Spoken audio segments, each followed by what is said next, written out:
से बातचीत करेंगे। शुभ नाम जानना चाहेंगे आप? विशाल बालियान। विशाल बालियान साहब, क्या लगता है इस बार कुछ अलग ही होगा?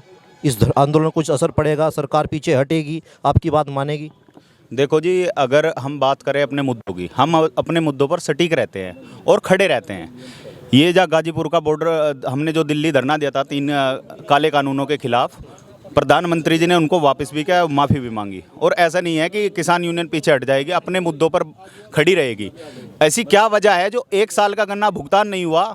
और ऐसा कौन सा डिपार्टमेंट है, क्या कर रहे हैं इनके मंत्री, कौन सा मंत्रालय चला रहे हैं जिनको अभी तक ये ज्ञान नहीं हुआ कि गन्ने का सीजन चला गया और पर्ची पर रेट नहीं आया? अगर आप कोई बाजार में कोई वस्तु बेच के आते हो और उस पर बिना रेट के अगर आपको बिल आपके हाथ में दे दिया जाए, अगर आपने 10 किलो सामान बेचा है और उस पर कोई रेट ना लिखा होगा, तो आप क्या उसे रिसीव कर लोगे?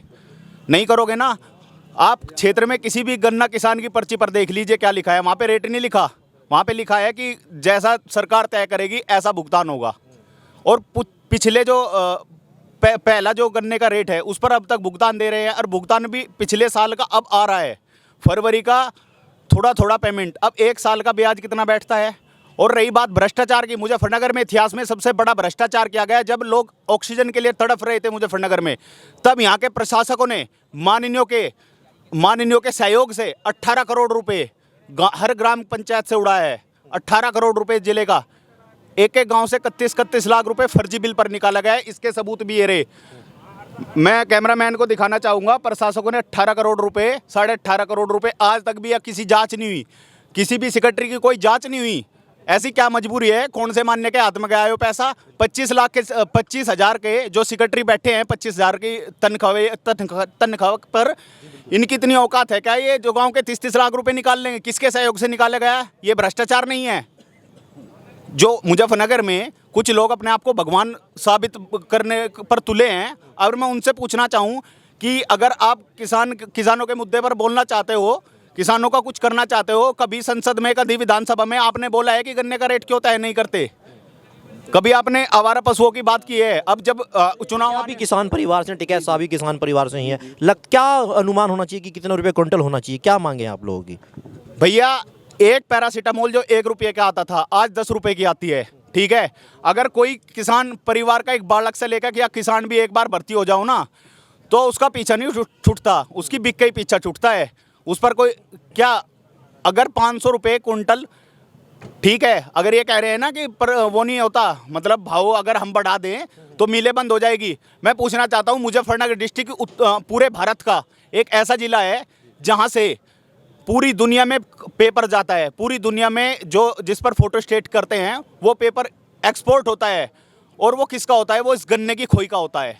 गन्ने की खोई बहुत महंगी बिकती है, और आप देख लीजिए मुजफ्फरनगर में कितने गन्ने, कहते हैं कि 500-550 रुपये क्विंटल रेट होता है, शायद बताया जाता है जी। 550 तो होना चाहिए। आप डीजल देख लीजिए कहाँ है, डीजल से फसल होती है।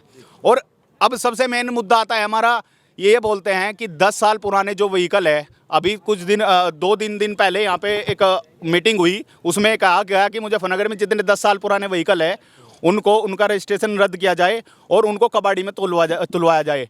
भैया, एक ट्रैक्टर अगर कोई किसान खरीदता है ना, तो वो 10 साल तक तो उसकी किस्त भरता है, और वो 10 साल तक किस्त भरता है, और 10 साल के बाद वो कबाड़ा हो जाएगा? किसी की औकात है यहाँ ट्रैक्टर के हाथ लगा देंगे? गाड़ी है, लोग अपने खून पसीनों से गाड़ी खरीदते हैं। मुजफ्फरनगर NCR में आ गया, रजिस्ट्रेशन रद्द करो, कोई पुरानी गाड़ी नहीं चला सकता। मैं कहता हूँ कल ही बंद कर दो सारी गाड़ी मुजफ्फरनगर से, डीजल की 10 साल पुरानी, अगर प्रदूषण बंद होता हो। प्रदूषण फैलाएंगी फैक्ट्री, गंदा नाम होगा किसानों का कि किसानों ने पराली जला दी, 10 साल पुराने ट्रैक्टर चला दिए। ये अंधे कानून है, अपने मित्रों की गाड़ी बिकवाना चाहते हैं लोग। ये कहते हैं कि इनका रजिस्ट्रेशन, जो गाड़ी रद्दी हो जाएगी, ट्रैक्टर रद्दी हो जाएंगे, नया तो खरीदेगा ही, नया खरीदेगा, इनके मित्रों के फायदे होंगे। सीधी बात है ना। अब ये पूरी दुनिया में, अगर अमेरिका की भी बात करें, अमेरिका में 25-25 साल पुराने व्हीकल सड़कों पर नजर आते हैं, विंटेज कहते हैं उनको, और यहाँ पे 10 साल में पुराने हो गए। तो कौन सा कानून लाए हैं? ठीक है, साहब बोलते हैं कुछ संगठन बनेंगे, जातियों को लेकर संगठन बनेंगे, किसान संगठन बनेंगे। लगता है कुछ संगठन आज जो ऐसे चल रहे हैं, आप देखते होंगे प्रदेश या अन्य प्रदेशों में संगठन चल रहे हैं, सरकार के हितों को लेकर बात करते हैं। अभी नए संगठन की बात कर लो, मुजफ्फरनगर का एक ग्रुप आया छोटा सा संगठन बनाने, उसका काम संगठन बनाकर किसानों के मुद्दे उठाना नहीं है। उनका काम है कि कैसे न कैसे टिकैत परिवार को निशाना साधा जाए टिकैत परिवार पर, और अपने मतलब उनको गाड़ी मिल रही है, गार्ड मिल रहे हैं, इतना मतलब संगठन जो जहाँ पे यहाँ पे अगर कोई संगठन में हम धरना प्रदर्शन अभी यहाँ कर रहे हैं, लोग कहते हैं फंडिंग आई है, अगर वहाँ पे देखें हम तो अगर दिल्ली की बात करें, हम अपने गांव से चून ले जाते थे, आटा ले जाते थे, दाल ले जाते थे, लोगों ने उनको फंडिंग बता दिया। यहाँ पे टिकैत साहब के ऊपर काफ़ी सवाल उठ रहे हैं कि विदेशी फंडिंग आती है, क्या लगता है वाकई में जो सवाल इतने आरोप टिकैत साहब पर लग रहे हैं वाकई में आपकी नज़रों में सही लग रहे हैं? अगर विदेशी फंडिंग आती, सरकार ने इनके एक एक पेपर छान गिरा, उनके हाथ कुछ नहीं लगा। इन्होंने बताया सरकार ने कि टिकैत साहब के 7 पंप है, टिकैत साहब ने कह दिया तो 2 पंपे मजे दे दो, बाकी तुम ही रख लो। क्यों ना दिए? अगर यह बात थी तो क्यों नहीं दी उन्होंने? और फिर दूसरी बात, विदेशी फंडिंग की कौन से बैंक अकाउंट से आई, वो क्यों ना पकड़ा? अगर विदेश से फंडिंग आ रही है और सरकार को पता नहीं चल रहा किस खाते से आ रही, तो यह सरकार की नाकामी है ना। वो अपनी नाकामी क्यों छुपा रही है? अगर देश में फंडिंग आ रही है, कल आज चलो आंदोलन के लिए फंडिंग आ रही है, कल देश को बर्बाद करने के लिए फंडिंग आएगी, वो भी तो आ सकती है फिर इस थ्रू, अगर ये कह रहे हैं तो। और अगर उन्हें लगता है कि फंडिंग आ रही है, एक बार आंदोलनों में आए ना, गांव से आटा लाते हैं, चून लाते हैं, दाल लाते हैं, दूध लाते हैं, गांव से आता है।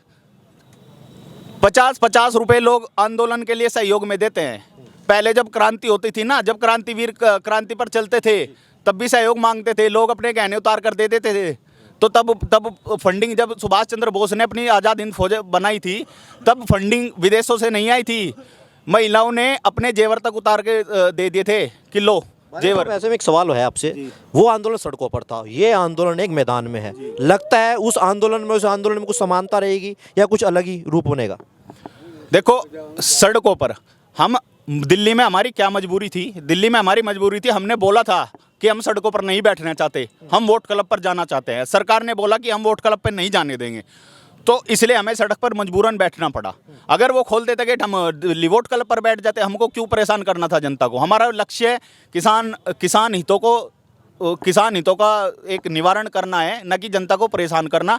क्योंकि ये लोग क्या करते हैं कि मीडिया इनकी है, खरीद ली इन्होंने, ये तो आप लोगों का सहयोग है, यूट्यूबर का सहयोग है, जो आंदोलन को पता नहीं कितनी लाखों कोशिश की इन्होंने।